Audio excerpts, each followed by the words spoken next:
मेरे भाइयों बहनों साथियों, स्वागत है आप सबका मेरे यूट्यूब चैनल इजी गार्डनिंग में। फ्रेंड्स, मैंने बहुत दिन तक आप सबसे इस कुमड़े को, इस पौधे को छिपा कर रखा था और सारे वीडियो क्लिपिंग मैंने सहेज कर रखे थे आप सबके लिए। इस वीडियो को शुरू से अंत तक देखेंगे तभी समझ में आएगा, क्योंकि मैं हर 5-5 दिन के अंतराल से इसका वीडियो बनाई हूँ। तो आप जो देख रहे हैं, आपको ऐसा लगेगा कि आप सामने ही कुमड़े को बढ़ते हुए देख रहे हैं और हर एक कुमड़े पे 5-5 दिन का गैप है, यानी कि ये 5-5 दिन में किस तरह से ग्रो हो रहा है वो आप देखिए। साथियों, आप भी चाहेंगे तो इस तरह से कुमड़ा उगा सकते हैं। मैं कुमड़ा कई बार उगा चुकी हूँ। ये जब मेरे पास चैनल नहीं था तो कम से कम 3-4 बार मेरे घर में कुमड़ा फल चुका है और इस बार थोड़ा सा टाइमिंग का गड़बड़ी हो गया, वरना कम से कम 6-7 से ज़्यादा मेरे पास कुमड़े फले रहते। साथियों, आप अगर कुमड़ा लगाना चाहते हैं तो मेरे इस टिप्स को ज़रूर फॉलो करना। बहुत अच्छे से और ज़्यादा मात्रा में आपका कुमड़ा फलेगा। सबसे पहले तो आप सही बीज का चयन कीजिएगा।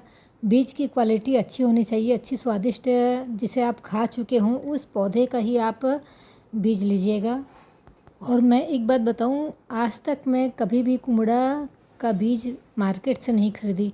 जो घर में कुमड़ा आता है उसी बीज से ही हर बार लगाई हूँ, पर पहले चेक कर लेती थी कि सब्जी बनने के बाद वो स्वादिष्ट है कि नहीं है, क्योंकि कई कुमड़े ऐसे रहते हैं जो बिल्कुल बेस्वाद होते हैं। आप जानते होंगे, फिर भी बता दूं कि जो कुमड़ा हरे कलर का रहेगा वो कच्चा रहेगा, उसमें से जो बीज रहेंगे उससे कुमड़ा नहीं लग पाएगा। जो पका हुआ पीले कलर का, लाल कलर का जो कुमड़ा रहेगा उसके बीज से ही आपका कुमड़े का बीज तैयार होगा। इसकी फसल साल में 2 बार भी ले सकते हैं। पहली फसल तो आप जून में ही लगा दें, जून से अगस्त के बीच कभी भी लगा सकते हैं। और दूसरी फसल आप बिल्कुल याद से फरवरी में लगा ही दें, क्योंकि मैं थोड़ा सा लेट हो गई थी और उस समय मेरा कुमड़ा नहीं लग पाया था। और उसके बाद में बेमौसम एक दिन बारिश हो गई और जिसके कारण मेरा कुमड़े का बीज तो ज़मीन में था ही, वो निकल आया। ये मैंने कपड़े का जो सपोर्ट बना रखा था वो अभी काम आया, इसलिए मैं शुरू से ही इसमें सपोर्ट सिस्टम बना दी थी। हाँ, तो फ्रेंड, मैं बता रही थी कि पर पौधे के ग्रो होने, उसके बढ़ने, फलने फूलने के समय तक बहुत ज़्यादा गर्मी बढ़ चुकी थी और मेरा फूले हुए फूल से आया हुआ फल भी नहीं रह पाया। दोबारा से जब सीज़न चेंज हुआ तब मेरे इस पुराने पौधे में ये मुझे फल मिल पाया। यह कुमड़ा साइज़ में काफ़ी बड़ा निकला और इसकी सब्ज़ी भी हम अब तक बना के खा चुके, बहुत ही स्वादिष्ट है। यह इतना बड़ा है कि इसके आधे हिस्से से हम 3-4 बार सब्ज़ी बना चुके, एक बार खिचड़ी भी बना लिए। आपको पता होगा कि कद्दू की खिचड़ी बहुत टेस्टी बनती है, भंडारे वाली। इसके आधे हिस्से को मैं आज ही मम्मी के घर लेकर जाने वाली हूँ।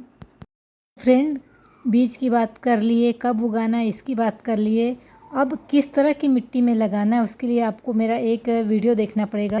यह एक हैवी फीडर प्लांट है और इसके लिए अच्छी मात्रा में खाद चाहिए। खाद युक्त मिट्टी में ही यह हो पाएगा। जिस दिन हम पंपकिन की हार्वेस्टिंग किए उसी दिन यह मैं अनार भी तोड़ी।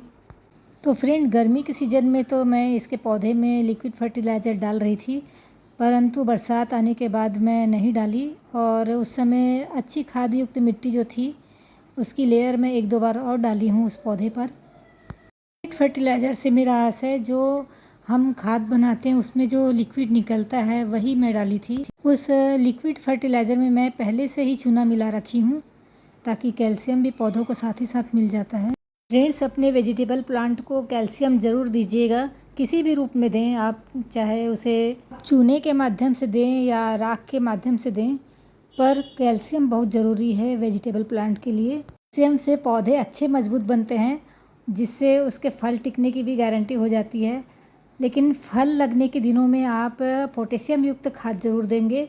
पोटेशियम जैसे केले के छिलके का फर्टिलाइज़र डाल सकते हैं। गोबर की खाद या वर्मी कंपोस्ट भी एक अपने आप में संपूर्ण खाद होती है, आप इसे भी डाल सकते हैं। आपका कुमड़ा जब बड़ा होने लगे उस समय भी एक बार अच्छे से ठोस आहार उसे देना बहुत ज़रूरी होता है, ताकि अच्छी खुराक से उसका फल और अच्छा बड़ा हो। तो साथियों, मिलते हैं अगले वीडियो पर, तब तक के लिए गुड बाय।